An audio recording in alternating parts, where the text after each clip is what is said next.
This is not a show about having answers. This is a conversation for the ones who stopped talking. For the ones carrying weight no one ever named. For the teenagers, the women, the ones in recovery, the ones still deciding. Pull up a chair. This is your seat.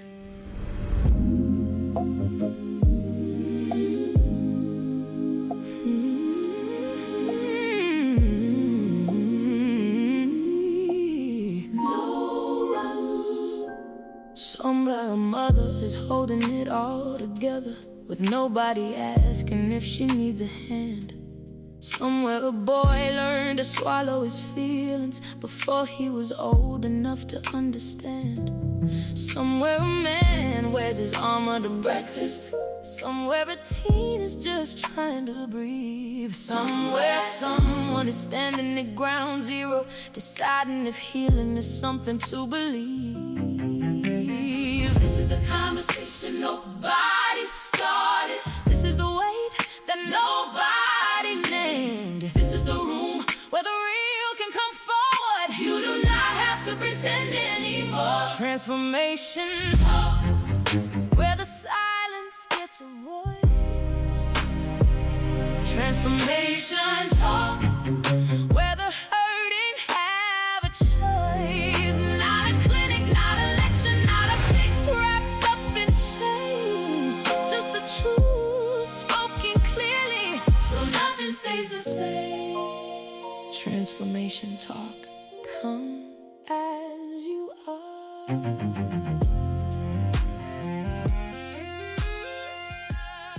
There's a moment. It's not on the calendar. It's not planned. Sometimes it arrives at 3 a.m.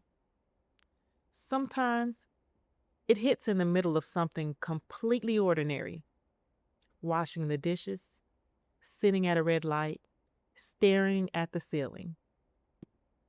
There's a moment when a person sees the truth of what their life has become and has to decide what to do with that truth.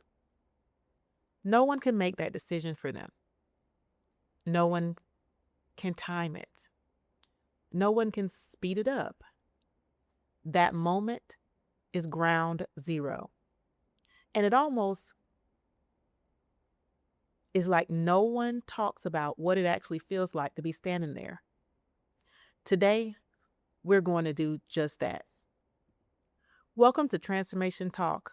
I'm Angela R. Strong, retired U.S. Coast Guard Chief Petty Officer, author, and founder of Calibrated Resilience. This season, we're going to places most shows avoid. We're talking to teenagers, to families living inside addiction, to women carrying weight they were never designed to carry alone. Today, we open part 1 of this season, and we're starting where every real recovery story starts. Not at the end, not at the breakthrough moment, at the beginning, before anything looks like progress. Ground zero. So, what is ground zero? I want to be precise about what ground zero means, because this phrase gets used in ways that soften it into something that's manageable. Ground zero is not a program. It's not day 1 of sobriety. It's not the morning after the intervention. Ground zero is the moment before any of that. It's the moment when the pretending stops, even if only for 30 seconds, and a person sees clearly where they actually are. That moment is terrifying. It's also the most significant moment in the entire recovery arc. I've worked alongside men and women who have stood in that place. I've watched people I care about stand there, and I want to say something that most conversations about addiction skip over. Arriving at ground zero is not a failure. It's the first honest act a person has had in a very long time. The problem is, no one tells them that. So they feel shame where they should feel recognition. They feel like they have hit the bottom when they have actually found the floor. And the floor is where you build from. Here's what ground zero looks, sounds, and feels like. It is exhaustion that goes beyond physical. It is the clarity that the thing you have been using to cope is no longer doing its job, but you don't know who you are without it. It's the awareness of how far you are from where you want it to be, arriving all at once without warning. That's the starting point, and that's where this episode lives. I'm going to ask you something directly, whether you are listening as someone who has stood at that place yourself or as someone who loves a person standing there right now. Who decides to get help? Not who encourages it, not who begs for it, not who pays for it or shows up at the door. Who makes it? The person does. Full stop. And that truth is not designed to let the people around them off the hook. It's designed to return the agency to the one person who can actually use it. The decision to pursue recovery is not made once. I need you to understand that. It is made every single morning, again and again and again. Some mornings, it's made before the feet hit the floor. Some mornings, it's made at noon after a close call. Some mornings, it barely gets made at all.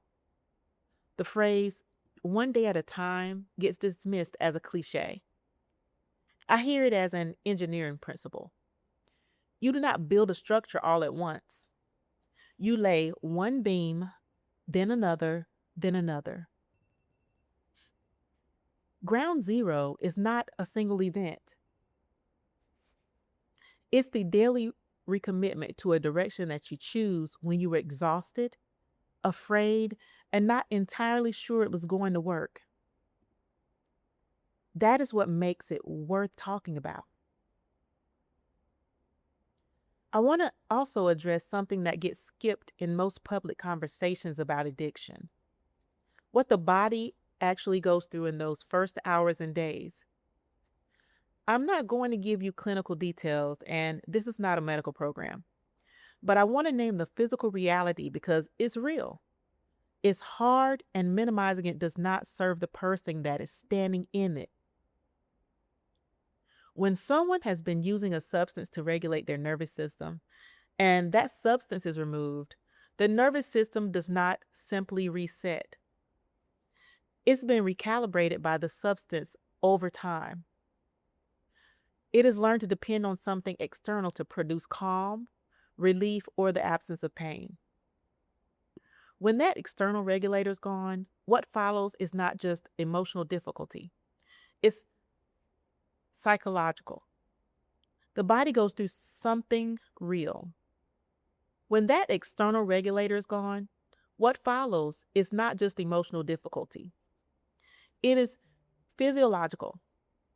The body goes through something real, and that reality deserves to be named without judgment. This is one of the reasons I am direct about the fact that recovery requires community, professional support, and structure.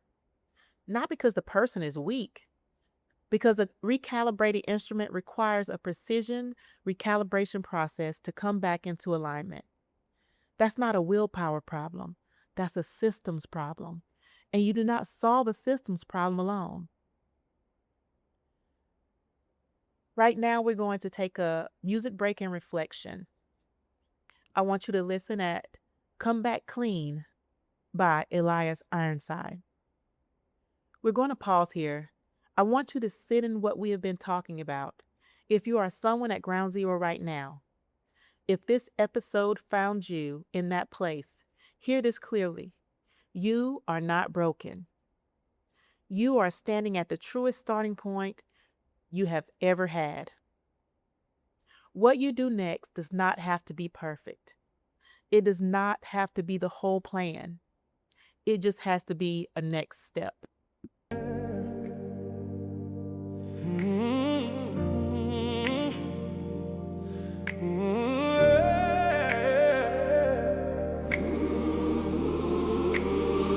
I used to come back heavy, like the room owed me space, like my silence was a weapon and my distance was grace.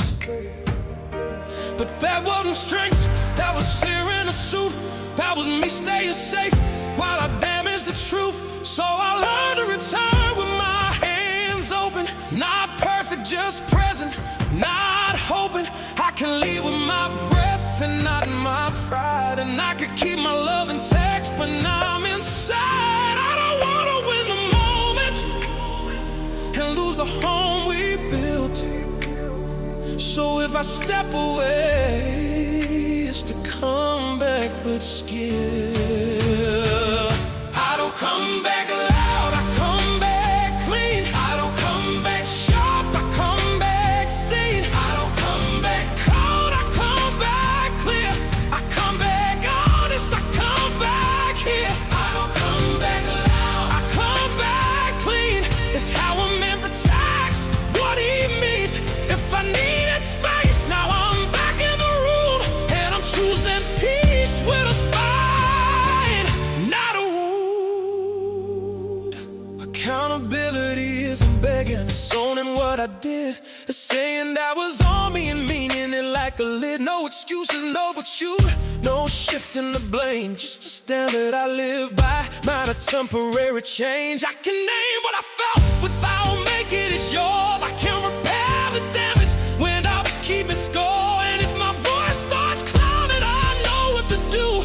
One time, not a chance. Stop, breathe, I'm not asking you to forget. I'm asking you to feel safe again. Watch my consistency. That's when the healing began. I'll come back clean. I'll come back sharp. I come back see. I'll come back cold. I come back clear. I come back honest. I come back here.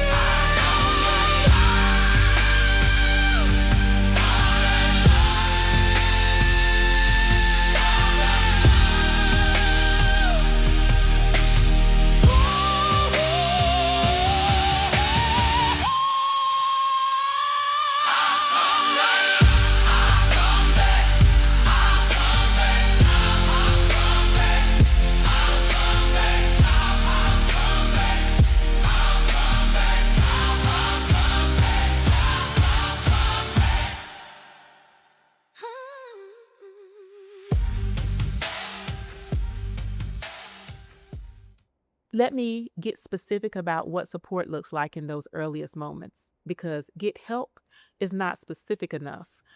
And most people at ground zero do not have the capacity to decode vague instructions. Ground zero support is not a therapy appointment 6 weeks from now. It is someone present today. It's a warm handoff from one trusted person to the next concrete resource. It is barrier removal, not requirement stacking. Programs like Ground Zero Resilience Protocol in Baltimore are built around exactly that principle. Meet the person where they are, not where it would be more convenient for them to be, and walk alongside them in real time. If you are in a position of supporting someone at Ground Zero, here's your operating instruction. Your job is not to fix them. Your job is to stay present, remove shame from the conversation, and point to the next single step. Not the whole staircase, not the program, not the 6-month plan, not the year plan, the next step. That's the job. Ground Zero is not the end of the story. It is the beginning of the only story that matters. The one where a person decides to come back to themselves. If you are standing there right now, or if you're watching someone you love stand there, I want to say this directly. It counts. Showing up at Ground Zero counts. Making it through today counts. The decision does not have to look like strength from the outside to be one of the most powerful choices a person has ever made. It counts. Thank you for being here for this conversation. Next week on Transformation Talk with Angela R. Strong, we go somewhere personal. We're talking about what it means to witness addiction across generations without ever touching a substance yourself, what it does to the child who watches, and how that child eventually has to name what happens before they can move past it. I'll see you then. Take the Calibrate Metrics assessment, which is a precision scored resilience assessment built for people who won't walk into a therapist's office. Know your baseline, understand your pressure points, get a blueprint built for you at calibratedresilience.org. You can also take Caliber DNA assessment, where you can identify your resilience archetype, understand how you are wired under pressure, stop working against yourself, and start working with your actual design. Find your true north. Engineer your unbreakable. For so many seasons, she forgot what it felt like to lay it down. There's a man who's been sober and counting the mornings, still trying to recognize who he's become. There's a teenager carrying bloodline patterns she didn't create, but she's living them out. And a family trying to find a way back to each other through all the wreckage, the silence, the doubt. Nobody started. This is the way that nobody named. This is the room where the real can come forward. You do not have to pretend anymore. Transformation talk, where the silence gets a voice. Transformation talk, where the hurting have a choice. Not a clinic, not a lecture, not a fix wrapped up in shame. Just the truth spoken clearly, so nothing stays the same. Transformation talk. Come as you are. You are not built to break in silence. You are not meant to carry this alone. Every story that you've been ashamed of is the very thing that brings somebody home. So speak it, name it, bring it into the open, where the light can reach. Transformation talk. Oh, the silence gets a voice. Transformation talk, where the hurting have a choice. Not a clinic, not a lecture, not a fix wrapped up in shame. Just the truth spoken clearly, so nothing stays the same. Transformation talk, where the teenagers find words, where the women are finally heard, where recovery is honest, and the armor comes down slow. Transformation talk. This is how we grow.